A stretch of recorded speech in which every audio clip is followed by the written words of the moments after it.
For children's church, youth room, cafe applications where you need a great 8-channel mixer, you can't beat the DL806 from Mackie. This is the latest in their version of iPad mixers. And as you can see, it comes with essentially a box with gain controls, or the trim controls here, and no other controls. You have 8 balance line mic inputs here, and you have 4 auxiliaries that you can run monitors with or for other purposes, and then 2 left and right outputs. And that's pretty much it for this box. You got a headphone output here.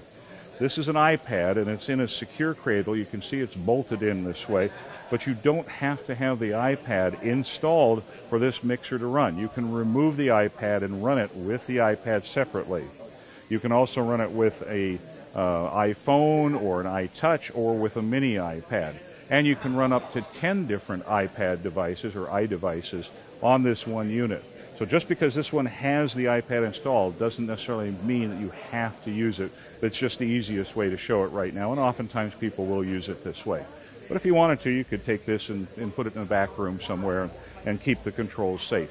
So let's take a look at the details now. So first of all, you see the 8 input channels. And the really great thing is that they've got labels for these. So you can see that this is clearly a kick. So again, when you're running a children's church type of an application, or something where you're using a 12-year-old teenager or something like that for an operator, you can clearly see that's a kick. You can see a cymbal, the bass, the vocals, rather than using the channel numbers. All it does have those.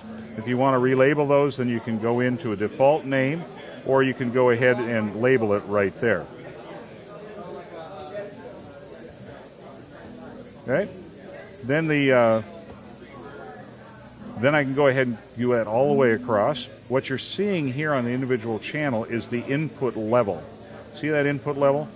So that tells you you've got a good signal. It's in about the right area. This is the fader part of that. You can see how that pops up and glows. So it has fader glow and then drops down. So I know I've got it. I can move it back up, and now I see it. You have the pan control if you're running a stereo system, left and right. So then the mute control right there, and then you've got your EQ here.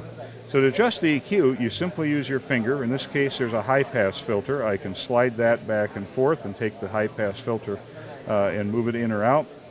I can adjust my low frequency, mid frequency, high frequency by just grabbing it. Or as you can see, the controls move on the bottom here as well. The high-pass filter can be in or out, and I can adjust it right here as well. So whether you like to have a knob type of a configuration or whether you have a graphic configuration, it's very, very easy to do. For instance, on your sweep here, you've got gain, in other words, how much, frequency, which is where, and Q, which is how wide. So you go ahead and adjust that like that. You can see that's a very narrow filter, and that's a very wide filter. Now, one of the cool things they've come out with now is you can change from what's called a modern EQ to a vintage EQ.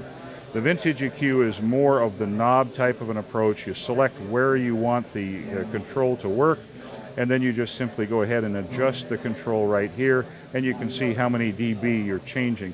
I just really happen to like the modern because I can see what it is I'm doing here graphically on the frequency band.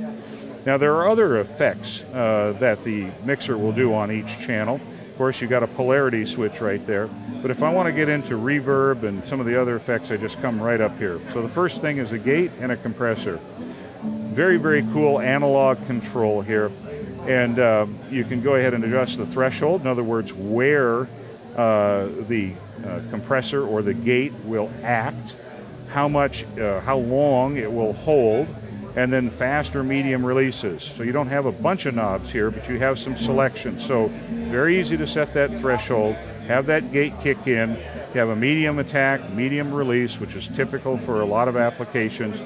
For a drum or a vocal, you can go ahead and take the compressor, do the same thing, set the threshold, and go for fast or medium. And what it will do is control if somebody is not singing consistently, if there's a lot of variation in their voice or maybe not playing consistently. This helps even out or ride the gain for you. You can go ahead and go up here, and there's reverb and delay, so you can add reverb to that channel, so you send a little bit more reverb. And again, some fairly simple controls here. Or you can go with delay and add a little bit of delay. Sometimes that'll help clear up monitors by putting a little bit of delay on it. Or of course you can use delay as an effect and do the tap. So you're tapping it to make sure that the delay is synchronized with the music beat, and then when you add in the delay it will sound natural. Okay, let's go back to the mixer. So again, you've got the 8 channels here with the input the indicators. You've got the fader there. And if you want to send a signal from these channels to wedge monitors or in-ear monitors, you simply press an auxiliary. In this case, auxiliary 1. Now you have what's called sends on faders. So these aren't the master for the main speakers now. It's for the monitor speakers. So I can go ahead and say kick. I want a little kick in there. I want a little bit of snare.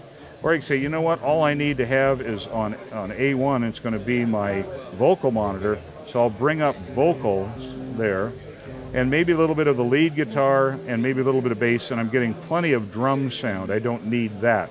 So that's on A1. And I go to A2, same kind of thing. Maybe I want plenty of guitar, I want plenty of bass, and just the lead vocal coming in on that for the guitar player. So it's easy to set that up. And then you can just sweep it over and you've got reverb, delay, and those are the returns for that you can bring in. And you have an iPad control, so you can bring in a track off of the iPad and play it back right to the mixer without taking up one of the external channels. So back to the master there, same thing, reverb, delay, and iPad. Some other cool things that you have on the 806, you have some show control. You can safe out certain channels. Say that you'd never want them to be able to adjust a couple of the channels. You can go ahead and safe those out. You can create snapshots, so it makes it very easy to take a mix that you've created that you really like and put it in a snapshot. So now somebody could actually run a small children's type of a program or youth program off of these 5 presets. Just store the snapshot with all of the mix the way you want it and have them play back with the snapshot. So that's very, very easy. Same thing with presets. You can come in here, you can preset these channels with EQ that you like to have and recall those. You can use the factory defaults or have your own. So you don't have to start fresh every week with a new attempt at trying to EQ and come up with a reverb mix. You can go ahead and store that in.